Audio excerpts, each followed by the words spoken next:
Dios te bendiga, iglesia, hermano, amigo que me escuchas en este nuevo día, donde podemos ver y contemplar las misericordias de Dios.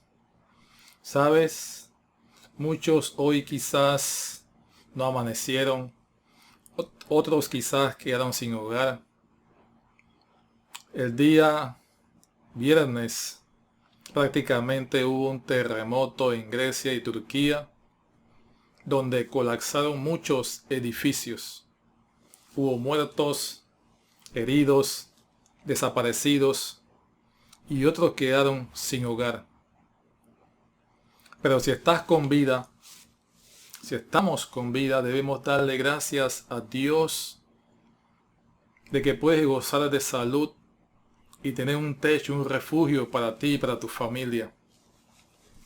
Otros quizás por la enfermedad, por lo que estamos pasando en estos tiempos, quizás no pudieron amanecer tampoco. Pero gracias a Dios, tú y yo podemos disfrutar de este nuevo día que hizo el Señor para que nos gocemos y nos alegremos en Él. Aleluya. Bueno, vamos a estar iniciando el estudio a las epístolas de Gálatas, escrita por el apóstol Pablo. La epístola a los Gálatas consta de 6 capítulos. Es decir, que es una carta que se puede leer o escudriñar en 1 o 2 días. Primeramente vamos a ver una introducción a los Gálatas para conocer el contexto que lleva a Pablo bajo la dirección del Espíritu Santo a escribir esta carta a la iglesia de Galacia.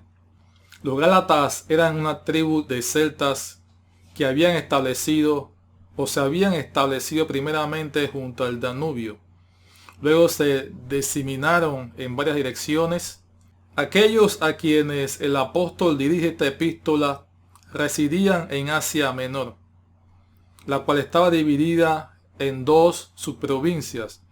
El distrito de Ancira, que era la capital, o quizás al distrito en las fronteras de Frigia y Galacia, que Pablo visitó en su primer viaje misionero. En cualquiera de los casos, el apóstol visitó las iglesias de Gálatas en su segundo y tercer viaje, cuando leemos en los Hechos, exactamente en el capítulo 16:6 y en el capítulo 18, en el versículo 23. Sin embargo, Pablo se ve obligado a escribir a la iglesia de Gálatas, ya que se habían adherido a la iglesia judíos convertidos al evangelio, pero que tenían un apego a las tradiciones y a la ley de Moisés, a tal punto que sus enseñanzas estaban pervirtiendo el evangelio verdadero de Cristo, la esencia del evangelio por el cual Cristo entregó su vida en la cruz para darnos salvación. Estos cristianos judíos estaban influenciando a los cristianos gentiles con sus falsas doctrinas y rituales, haciéndole creer, que era necesario circuncidarse y realizar ritos, ceremonias de la ley mosaica para poder ser salvo, cuando eso era falso. Lamentablemente muchos ya habían adoptado estas falsas enseñanzas.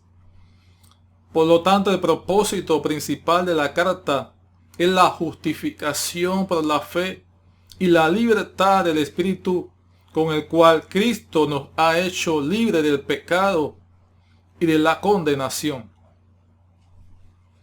Vamos a ver que el apóstol Pablo hace frente a las acusaciones de estos falsos maestros, conocidos como los judaizantes. ¿Quiénes eran los judaizantes? Eran judíos convertidos al evangelio que veían en Jesús al Mesías prometido de Israel, pero pensaban que la única forma de salvación era llegar a Cristo a través del judaísmo. Como no habían sido renovados en su manera de pensar, sus enseñanzas eran muy peligrosas, ya que ellos estaban enseñando que para salvarse era necesario el cumplimiento de la ley, e invalidando la obra redentora de la cruz de Cristo, haciéndola ver como insuficiente, como ineficaz. Por ello Pablo le escribe a la iglesia y a estos judíos, a estos falsos maestros. Uno, para aclarar el papel de la ley de Moisés en el plan de Dios. Dos, defenderse de los falsos maestros que se oponían a él y al evangelio verdadero de Cristo. 3. Enseñar que cualquier persona, sea judío o gentil, para alcanzar la salvación deben poner su fe en Jesucristo por la expiación que Él ofreció con su propio cuerpo en la cruz del Calvario. Y 4. Exhortar a los santos, al pueblo de Dios, a los redimidos, a vivir por el Espíritu. Esta es una de las cartas más fervientes del apóstol por su postura y reprimenda a los miembros de la iglesia que se estaban desviando y a los falsos maestros por sus enseñanzas torcidas. Prácticamente esta epístola se divide en una introducción, la cual lleva "No hay otro evangelio", y es el título de esta primera enseñanza basada en el capítulo 1. No hay otro evangelio. También habla de la defensa de la justificación por la fe. La explicación de la justificación por la fe. Defensa, explicación y aplicación de la justificación por la fe.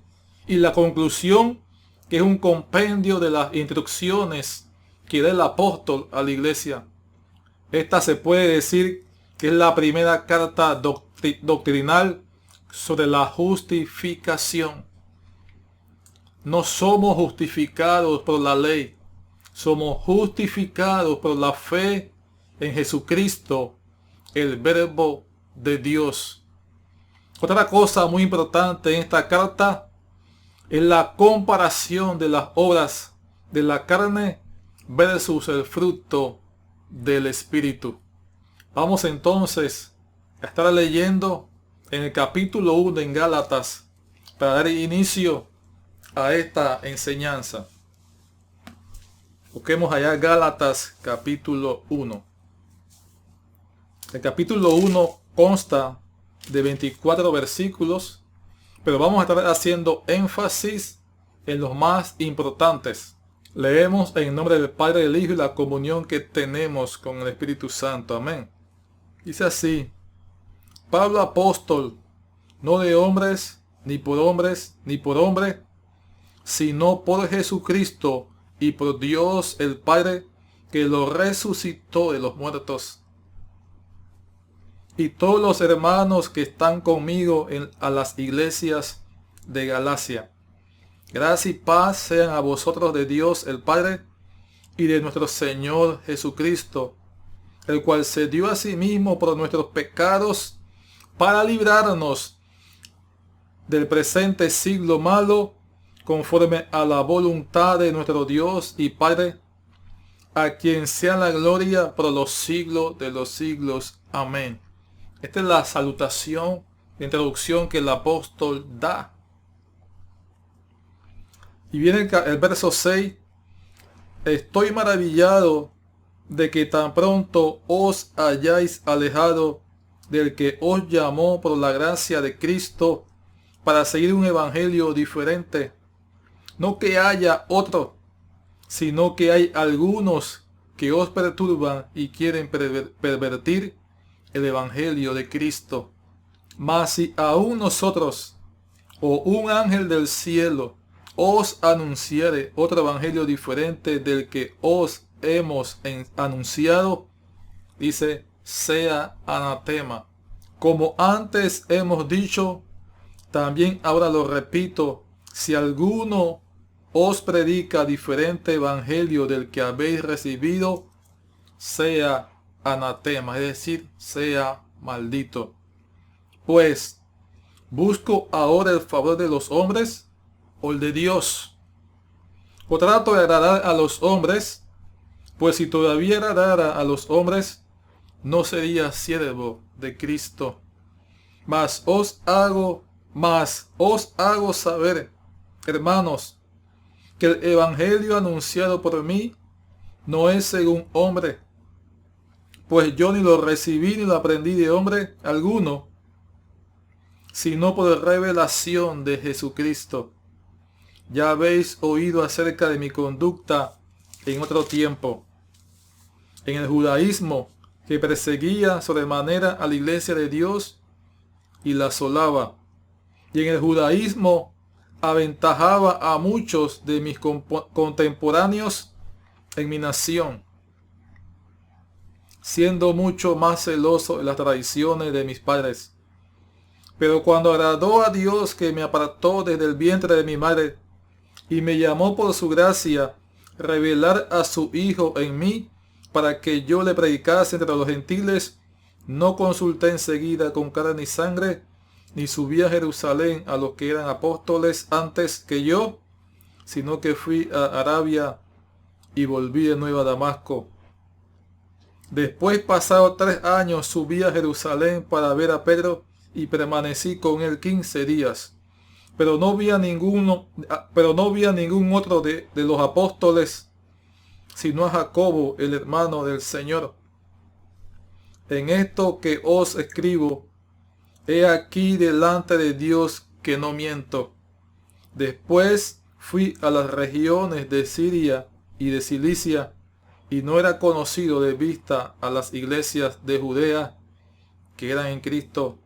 Solamente oían decir: aquel que en otro tiempo nos perseguía, ahora predica la fe en otros tiempos, que en otro tiempo asolaba, y glorificaban a Dios en mí. Dejémoslo hasta allí.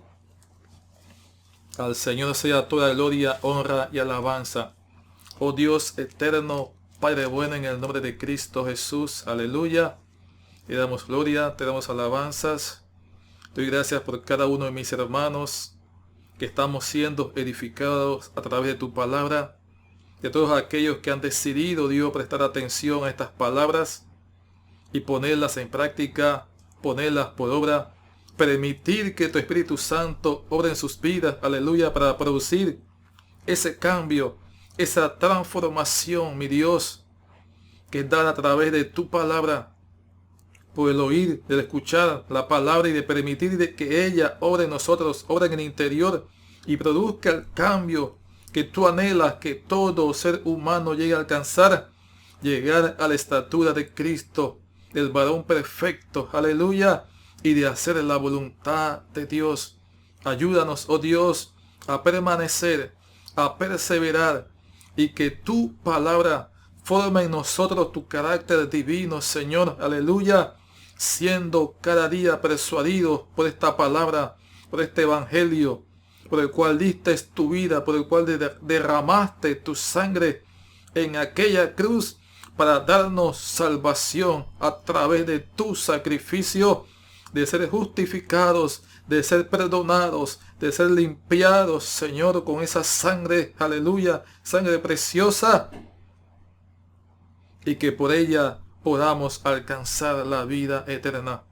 Gracias te damos, oh Dios, y ciertamente tu palabra halle cabida en el corazón de cada uno de mis hermanos y de aquellos que deciden obedecer y escuchar tu palabra. Que ella nos corrija, nos instruya, nos enseñe, nos corrija, Señor. Traiga sanidad a nuestros cuerpos también, a nuestra alma, a nuestro corazón y a todo nuestro ser, en el nombre poderoso de Cristo Jesús. Aleluya. Amén. Al Señor sea toda la gloria. Ahora bien, el apóstol inicia su escrito dejando bien claro, si vamos allá al capítulo 1, estamos en el capítulo 1, al verso 1, prácticamente hasta el 5, el apóstol deja bien claro que él no fue llamado por hombre, no fue nombrado por hombre, es decir, que no fue comisionado por un líder de la iglesia o por un pastor de una iglesia, ni siquiera por los otros apóstoles. fue comisionado para predicar el Evangelio por revelación directa de nuestro Señor Jesucristo. Fue Jesucristo mismo quien se le reveló y le llamó a predicar su Evangelio, las buenas nuevas de salvación. Cuando leemos en el versículo 2, pueden notar que hace referencia a todos los hermanos que estaban con él, incluyendo también a sus colaboradores más cercanos que trabajaban junto con él en esta misión de llevar el Evangelio de Cristo. Y que todos los que estaban con él en la iglesia, al momento de escribir esta carta, estaban de acuerdo que sus enseñanzas eran basadas en el fundamento de Cristo. Estaban fundamentadas en Cristo Jesús. Que Cristo Jesús fue quien le llamó, fue quien le escogió, fue quien le separó y fue quien le reveló su evangelio para que lo predicase a los gentiles. Fue Cristo Jesús el que lo comisionó. Ahora bien, si vamos al versículo 6, mire lo que dice. Estoy maravillado de que tan pronto os hayáis alejado del que os llamó por la gracia de Cristo para seguir un evangelio diferente. Podemos notar que los cristianos de Gálatas ya habían sido contaminados con estas falsas enseñanzas, que los judaizantes ya se habían introducido a la iglesia y se les había permitido enseñar esas doctrinas que estaban fuera de orden, que estaban alterando el conocimiento del evangelio de Cristo. ¿Y por qué se estaban contaminando? ¿Por qué estaban siendo persuadidos? ¿Por qué estaban siendo perturbados con estas enseñanzas? Podemos notar que era por falta de discernimiento. Estas enseñanzas a algunos ya los habían alejado de la verdad, haciéndoles caer de la gracia de Cristo Jesús. En aquel momento fueron los judaizantes, hablando del tiempo que Pablo escribió la carta. Hoy en día hay cualquier cantidad de doctrinas y falsas enseñanzas que tienen a mucha gente perturbada, tienen a mucha gente confundida, que ya tienen dudas del evangelio y en quién han creído. Hoy día las falsas enseñanzas están ganando terreno y distorsionan el evangelio de Jesucristo con prácticas que el Señor no aprueba. Lo más triste es que son personas que comenzaron bien, pero el afán de este mundo y el utilizar el evangelio como plataforma, como apalancamiento para generar ganancia, los ha desviado de su llamado. Pero dice la palabra, dice el Señor, que ellos tienen ya su recompensa. Eso sin mencionar la gran cantidad de religiones y doctrinas de demonios que se han levantado contra el conocimiento de Jesucristo y el plan de salvación, que están procurando afectar la obra de la iglesia, la palabra del evangelio de Jesucristo, con estas falsas enseñanzas que tienden a hacer que la gente dude y quieran venir al conocimiento de Jesucristo. Pero eso tampoco es impedimento para que la gente se arrepienta y acepte a Jesús, acepte lo que Cristo hizo en la cruz del Calvario. Eso no es excusa, porque un día todos tendremos que dar cuenta delante de Dios. Así que la palabra de Dios sigue predicándose, sigue enseñándose, pero la persona decide si acepta la palabra de vida, el evangelio de Cristo, lo que Cristo enseña, lo que es la sana doctrina, la sana enseñanza que conduce a la vida eterna. Y todo esto muchas veces lo permite el Señor porque los hombres, las mujeres, el ser humano aman más las tinieblas que la luz, aman más el pecado que la verdad, de Dios, que guardar los mandamientos de Dios, que ponerlos en obra, que ponerlos por práctica. No quieren sujetarse a las palabras de Dios, a los mandamientos de Dios, porque más fuertes son los deseos de la carne, las pasiones desordenadas, el pecado, la mentira, el engaño, la corrupción, todas estas cosas. Pero cuando se les habla el evangelio de verdad, el evangelio que te confronta con tu pecado, con tu realidad, eso la gente no lo quiere aceptar, no lo quiere oír, porque dicen yo estoy bien. Pero mentira del diablo es que tienen la mente cauterizada, y como no han querido reconocer a Dios, Dios permite que estas falsas enseñanzas, que estas falsas doctrinas lleguen a sus vidas, porque los mantiene velados y los mantiene a distancia, alejados de Cristo. Pero el Señor quiere que su palabra, aleluya, llegue a los corazones, llegue a la gente, que la gente sea salva, porque es el anhelo de Dios, de que todos procedan al arrepentimiento, de que todos puedan ser salvos. Pero lamentablemente muchos tienen los ojos velados y se dejan engañar por doctrinas y falsas enseñanzas. Por eso Pablo reprende a la iglesia de Galacia de cómo es posible que luego que fueron enseñados en la verdad del Evangelio de Jesucristo, de conocer los requisitos, los fundamentos esenciales de salvación, que es la fe en Jesucristo, ¿cómo es posible que han sido tan débiles de mente que llegan algunos improvisados y les empiezan a llenar la cabeza de cuanta basura, de cuanto ritualismo, y empiezan a dudar de en quién habían creído, de quién era Jesucristo, de cuál era la forma de alcanzar la salvación? ¿Cómo es posible que estas nuevas enseñanzas habían penetrado fácilmente en el interior de ellos, haciéndoles creer ahora otro evangelio en el que no habían sido enseñados? Pero aunque suene difícil de creer, sucede.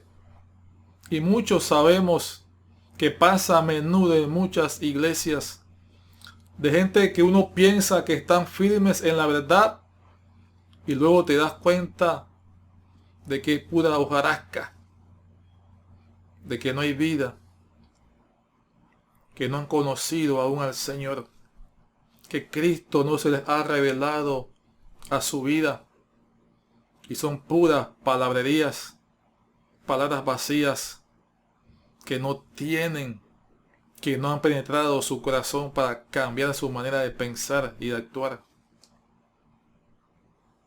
Por lo tanto, si vamos al verso 7, mire lo que dice el apóstol. No que haya otro evangelio, no que haya otro, sino que hay algunos que os perturban y quieren pervertir el evangelio de Cristo. Cuando dice no que haya otro, se refiere al evangelio. Deja en claro que no hay otro evangelio, solo hay uno, no hay dos, no hay tres. Puede haber varias denominaciones, organizaciones, pero hay un solo evangelio, una sola enseñanza, una sola doctrina de salvación, que es en Cristo Jesús. Cristo es el escogido de Dios, no hay otro. Y el apóstol, preocupado por esta situación que estaba afectando la fe de muchos, haciéndole creer otras prácticas religiosas para ser salvo, y que se estaban olvidando de la salvación, que es un don, es un regalo de Dios, dado por la obra redentora de Cristo en la cruz del Calvario. La fe en Jesucristo y no en obras muertas de rituales. El apóstol, inspirado por el Espíritu Santo, escribe a la iglesia para corregir esta situación a la que llama una perturbación al evangelio de Jesucristo. Era lo que provocaban estas falsas enseñanzas, perturbaban la mente, de las que llamó anatema, es decir, maldición. Toda falsa enseñanza, toda falsa doctrina, toda falsa religión está maldita, no tiene el beneplácito de Dios. toda enseñanza que no tenga a Cristo como el centro de la justificación, de salvación por la fe, toda enseñanza que no tenga a Cristo como la obra redentora de la cruz y su resurrección, es anatema. Es anatema. Toda enseñanza que no tenga a Cristo como el centro, que no tenga el fundamento basado en la fe de Jesucristo, es anatema. Muchos nos dicen que nosotros creemos que tenemos la verdad, que los evangélicos creen que tienen la verdad. La verdad es Jesucristo. Nuestra verdad está fundamentada en el evangelio de Jesucristo. No hay otro evangelio. No hay otro en quien se pueda ser salvo. Solo Jesucristo. La Biblia es el manual que Dios dejó para que el hombre alcance la vida eterna. Nada que no esté bajo el escáner de la palabra de Dios y que no tenga su autoridad en la palabra de Dios tiene la aprobación de Dios. Nada que no esté bajo la autoridad de la palabra de Dios tiene su aprobación. Para el Señor se considera anatema y eso tiene que ser desechado, echado fuera. Podemos permitir que eso llegue a contaminarnos y a hacernos creer otra cosa. Cree en Jesucristo y serás salvo tú y tu casa. Cree en Jesucristo. Pon tu fe, pon tu confianza en Cristo Jesús. Es el único que nos puede salvar. Es al que Dios escogió. Es la piedra que Dios escogió. La piedra preciosa, angular. Es la que Dios ha escogido para que a través de él se alcance salvación y vida eterna. Aleluya. El apóstol deja bien claro que fue escogido por el Señor para anunciar el evangelio. No lo hacía por ganancias o por fama. Lo hacía porque recibió un llamamiento santo del Señor Jesucristo, quien le reveló su evangelio para que lo comunicara a las naciones, a los pueblos gentiles de aquellos días. Dios desde el principio escogió a Israel para esta tarea de dar a conocer los mandamientos de Dios, de dar a conocer al Dios que creó todas las cosas, para que el hombre viva una vida fructífera y que agrade a Dios, para que el hombre viva dentro de los parámetros, de los estatutos de Dios. Pero el hombre ha decidido amar siempre más las tinieblas que la luz, de llamar a lo bueno malo y a lo malo bueno. Es lo que vemos en estos tiempos. Por eso debemos estar alertas, nutridos y enseñados en la verdad para confrontar estas falsas enseñanzas, estas falsas ideas que tiene la gente. Pues asimismo el Señor escogió a los apóstoles para iniciar la obra de la predicación de las buenas nuevas de salvación. Y a Pablo se le apareció camino a Damasco para que anunciara el evangelio a los gentiles. Vamos a los versos 15 y 16. Aquí mismo en Gálatas 1.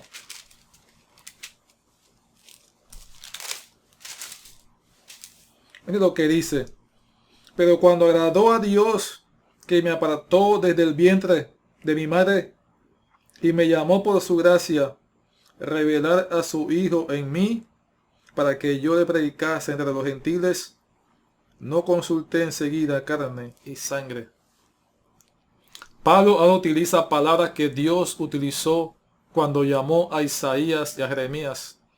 Vamos allá a Isaías 49:1.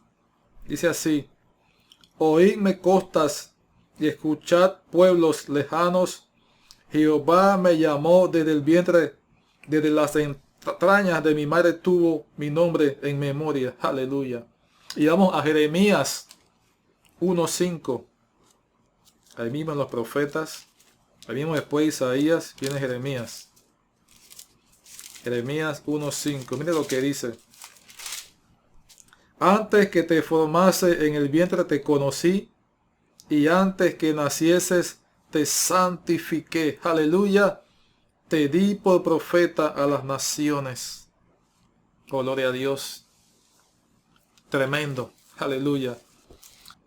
Esto lo dice con el propósito, es decir, Pablo, de dar a entender y resaltar que fue Dios que le escogió y fue Dios el que decidió enviarlo como apóstol de su evangelio. Sí, fue un perseguidor de la iglesia, asolaba a la iglesia, consintió en la muerte de Esteban y quizás también de otros. Pero Dios, quien le había escogido desde el vientre, le perdonó su pecado, le santificó, le preparó y lo envió como embajador de su evangelio. Aleluya.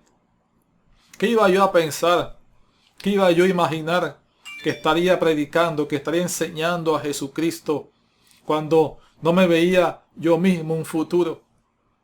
En el caso de Pablo, él dice que él era el más aventajado de sus contemporáneos.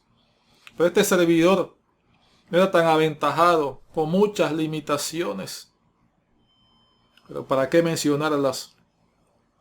Pero el Señor en su misericordia, una noche que estaba en una fiesta con unos amigos, entran unos ladrones y uno de ellos me apunta con un arma a la cabeza y me pide que le entregue mi reloj, el reloj que yo tenía.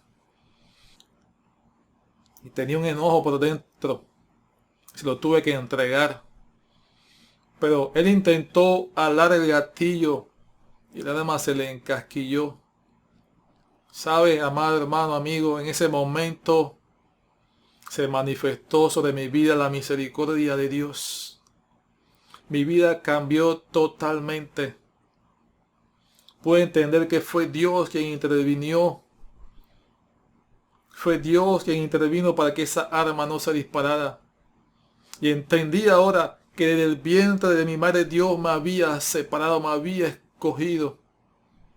Quizás no sea el más versado, quizás no tenga el mejor tono de voz.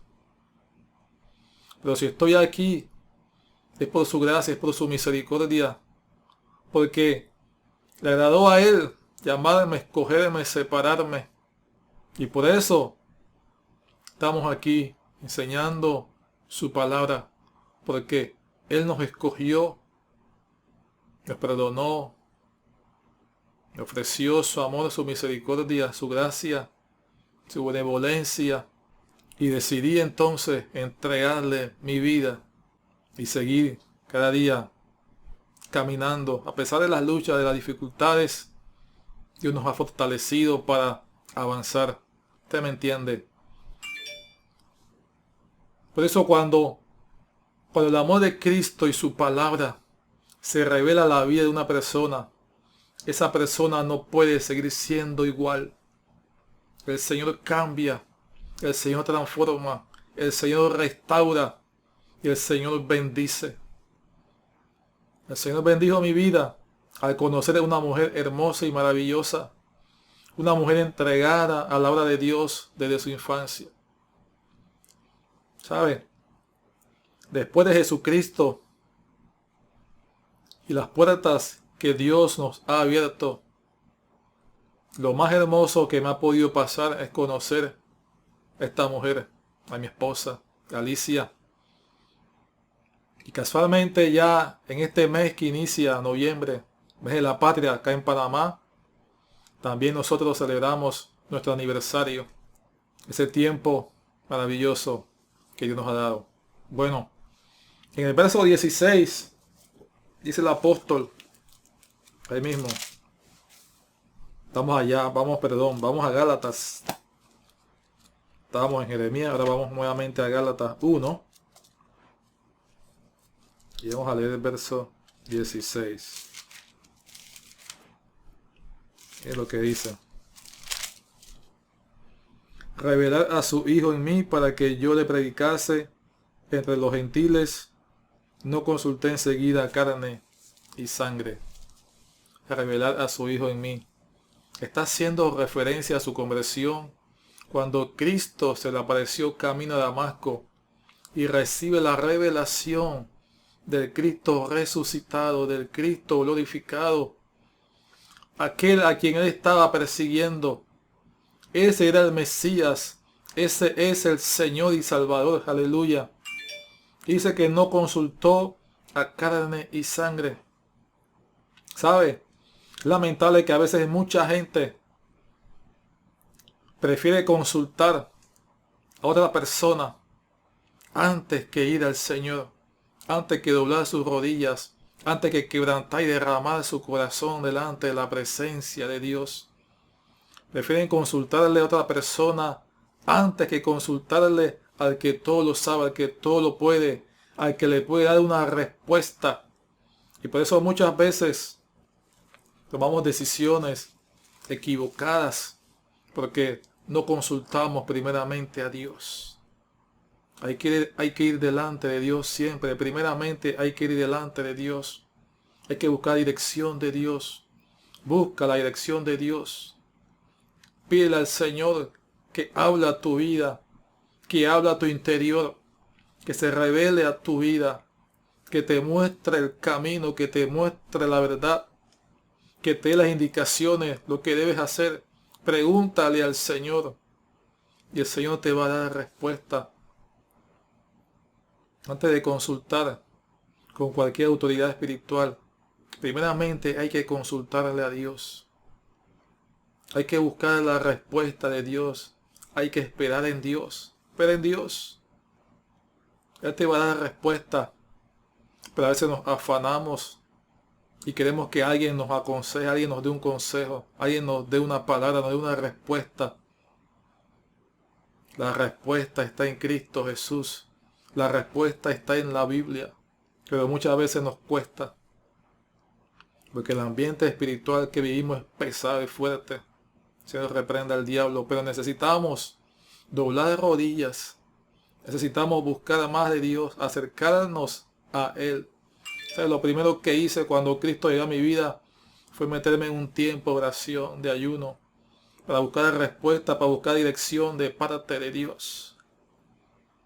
Para buscar el propósito por el cual Él me permitió. Porque después que yo pasé esa experiencia, amado, yo no volví a ser igual. Yo no estaba tranquilo. Era porque Dios lo permitió para atraernos a Él, para acercarnos a Él. Dios permite situaciones muchas veces para traernos a Él. Quizás lo que está pasando es porque Dios está anhelando que te acerques a Él para buscarlo. Es lo que Dios anhela, que nos acerquemos a Él. Por eso dice Él, y subí a Jerusalén a los apóstoles antes que yo, sino que fui a Arabia y volví de nuevo a Damasco. Pasaron 3 años, pasaron varios años, para que la gente entendiera que ciertamente Dios lo había escogido, Dios lo había llamado, Dios lo había separado para que predicase el Evangelio. Hay propósito de Dios para cada uno de nosotros, pero no podemos permitir que nuestra mente sea confundida con falsas enseñanzas, con falsas doctrinas. Tenemos que verdaderamente que fundamentarnos en lo que Cristo Jesús nos está enseñando, en lo que estamos siendo enseñados. Que nadie te haga retroceder, que nadie te haga creer otra cosa que no esté fundamentada bajo la autoridad de la palabra de Dios. Hay que buscar dirección de Dios. Amén. Hay que buscar la dirección de Dios para que esa palabra se entrone en el corazón, para que esa palabra verdaderamente nos dé fundamentos, un fundamento sólido, una base sólida, por la cual entonces el edificio pueda ser levantado hasta llegar a donde Dios quiere que llegue. Pues necesitamos fundamentarnos en Cristo Jesús, que nada te aparte, que nada te haga alejar de Cristo Jesús, que nada haga que tu fe se debilite, que nada te haga creer otra cosa Nada, que nada apague el gozo. Si no tienes ese gozo, entonces anhélalo. Porque el gozo que Dios nos da, amados, es algo que nos llena desde el interior.